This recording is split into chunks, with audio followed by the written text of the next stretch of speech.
Tala Fou se whapoponga le nei o Tala Fou mai Samoa mai Ausetalia. E tō whātanga tai au fiai ma se tamatala vau se fulu fitu tau sanga na maua ua maari riu te tono se whale le tui mātua me le pone. O le 9 News, ua whaamatala ai o tino maari riu o i lātou ia tō wha na maua se tua oi o se tau a inga lava o nise o i lātou ia ua maari riu.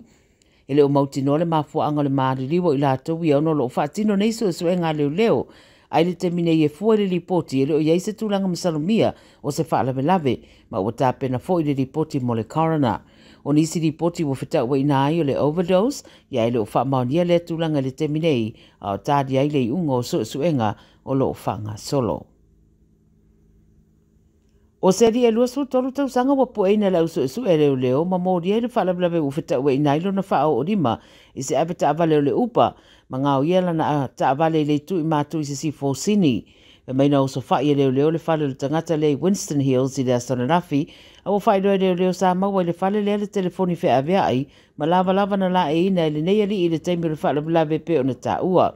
O whaamtalanga mai leo o tā wai o le babeao na nga ia neaisi ave upa lea e whase pulu iwa tausanga e tari le wala au mo se tā vale ma o le tu o le tā vale i seisi vaenga o le ala tele a whao o li mai loa le ri i le ave upa. Ta mo e se le ave tā vale mai le tā vale e muri ane wala au leo ia ma le pisosoani whaamavawe ma ua whai ai nei la ma morianga ina ua maua le ali e lua sputolu tausanga.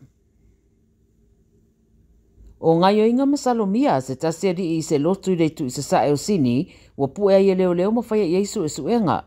Whailoa le 9 News na wala wane leo le awala o New South Head Road i Rose Bay, po le afo leono le whewhira sana tenei, whaatala noe leo seri e tolu surona tausanga, mai loa ai nga i atu ma se capsicum spray, ma se hau penga e awhia i ma se naifi.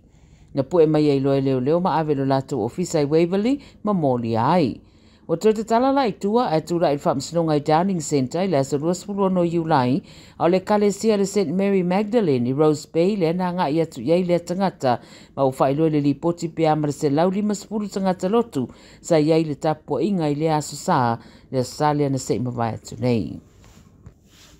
O lo iei se whalawelawe lo lipotia mai le o ngā tatonunga le mua mele pone, wa tā waile liki ane o se kiso i se whale tele lava, e tele o na whonga whale le tā ona leila, ai le itai na le valu. Moli mau nisi au mawai le whale le au whaasalalau no lato, wa ia le sao ane o le kiso i corridors o le whale, ma se sina e mai le wha alo isi vaengo le whale.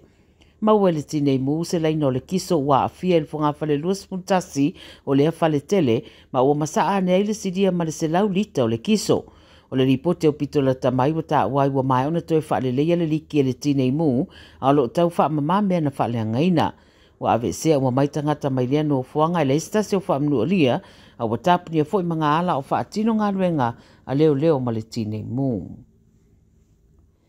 Ma le tala muli a sidia ma le 5 miliona se vai ngā tupe le i o atu lava tangata e ana e claim mai le ofisa o la fonga New South Wales po le Revenue New South Wales. Tupe ia whaingo unclaimed funds e au fiaipe i meni o refunds o siaki ma vai ngoni tupe mai nisi o whaalapa tonga o le mawhaino lato transfer petu ina sao ia tupe i tangata e ana o nisi taimi e mafua mai se mafua anga whatawaa e pei o le update ina o le address pe whaasao fole tu atusi o lo no fuai le teminei ia me se foi o nisi suinga i tu stupe. A me le 7 News tu sa pe valus 5 miliona le tupe o lo whaatalitali mai mo tangata lava i sini e le ioane lava e ave tupe o lo o anga vaai. Anga isa o le upenga ta whailangi le Revenue New South Wales e sa ili ei pele o oele isi o lo iei sa vai ngā tupe i a se leni. Io tala ia le video Samoa mai Ausetalia i le neifo yaso ia manuia tele ngā nuenga o whenga iei ma le atanu